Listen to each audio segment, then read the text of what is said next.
भंग कर दिया, बंद कर दिया। माता लक्ष्मी कहने लगी, कहा स्वामी आखिर ऐसी कौन जरूरत पड़ी जो एक सती का सत भंग कर दिया। भगवान श्री हरि कहने लगे, कहा लक्ष्मी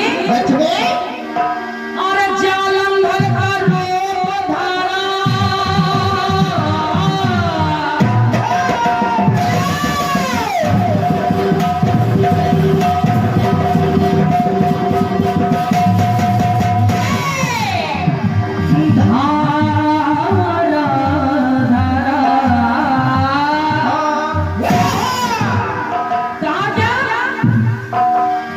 जालंधर का रूप धारा परहित के भाव से। और लक्ष्मी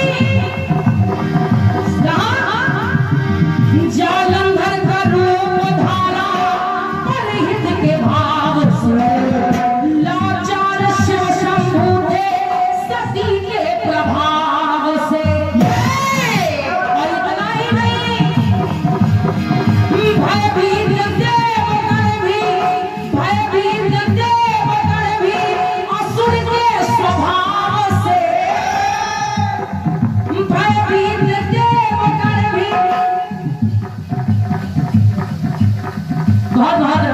हृदय से आशीर्वाद की कामना हमारे परम आदरणीय दादा श्री पदम जी, जिनके द्वारा ये आशीर्वाद स्वरूप राशि और माला प्रदान हो रही है। बहुत बहुत धन्यवाद है, धन्यवाद है। सुने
भगवान राम के वनवास काल में भगवान राम ने उससे तपस्या रत व्यक्ति शंभूक नाम के एक शूद्र व्यक्ति को देखा।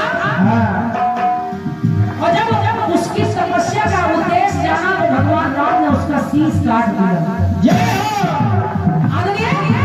दादा जब उसका शीश काट दिया तो वहां माता जानकी पूछने लगी कि कहा प्रभु ऐसा क्यों? एक तपस्या व्यक्ति का आपने शीश काट दिया।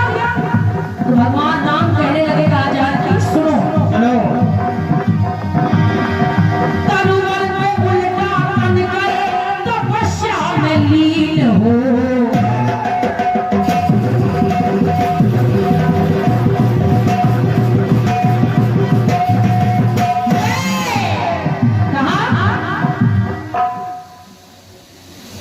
बहुत बहुत धन्यवाद है, धन्यवाद। सुनिएगा, तनमन पे उल्टा तन गए तपस्या में लीन हो, और उसका उद्देश्य तपस्या का उद्देश्य है क्या? सासरीर जाऊं स्वर्ग तन ना विलीन हो। अगली वाला वो चाहता है कि मैं सासरीर ही स्वर्ग चला जाऊं, हालांकि स्वर्ग तो राजा शंकर भी जाना चाहते थे, लेकिन क्या? सासरीर जाऊं स्वर्ग तन ना विलीन हो। सुन सारे सोचे चिंतित, सुन सारे चिंतित सोचे, सोच मन मलिन हो। और सोच रहे जाए कोई सदेह कैसे, कोई इस देह के साथ स्वर्ग कैसे जा सकता है? जाए कोई सदेह कैसे शूद्र या कुलीन हो। चाहे शूद्र हो और चाहे बड़े कुल हो, लेकिन कोई इस शरीर के साथ स्वर्ग में प्रवेश नहीं कर सकता। और जब ये उद्देश्य भगवान राम ने जाना तो शीश काट दिया। आदरणीय पंक्ति दे रही हो, विधि के विधान को नाम को आखिर पालना पड़ा। नाम कहने लगे जानकी, विधि के विधान को नाम को आखिर पालना पड़ा। और चूंकि सब देवताओं का मत था, सबके मत में मत अपना मुझे ढालना पड़ा। तो यहाँ इसलिए कभी के तब पे डाका डालना पड़ा। बहुत बहुत धन्यवाद है। सुनिएगा, इसलिए कभी के तब पे डाका डालना पड़ा।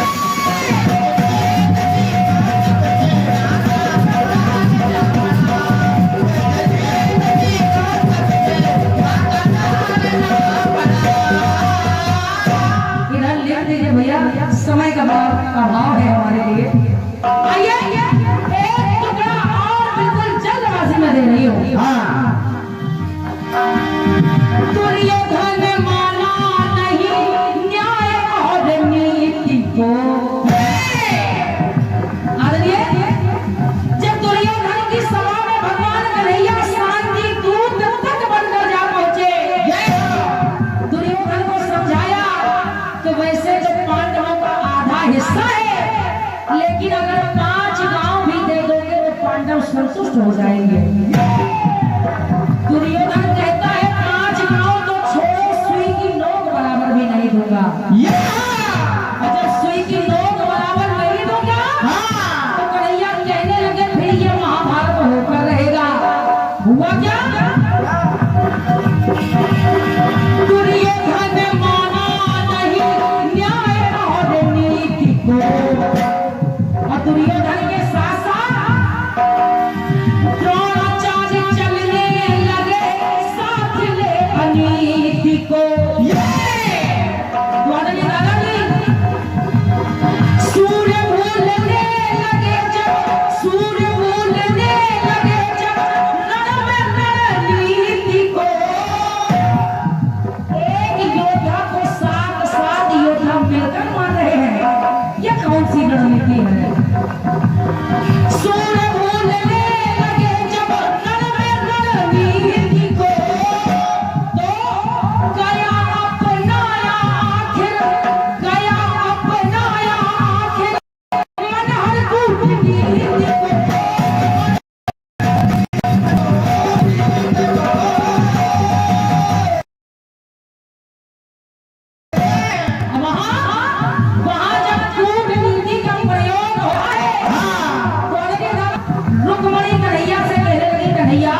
छोड़ दिए।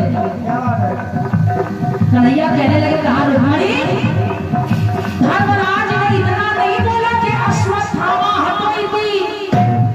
धर्मराज ने कहा कि अश्वत्थामा हतोइति नरो वा कुंजरो। लेकिन गुरुवर द्रोणाचार्य ने इतना सुना और अस्त्र शस्त्र छोड़ दिए, और जब छोड़ दिए तो द्रोणाचार्य का अंत हो गया।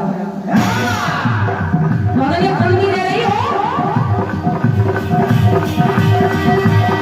अश्वत्थामा हतोइति संदेश भी मुझे उछालना पड़ा।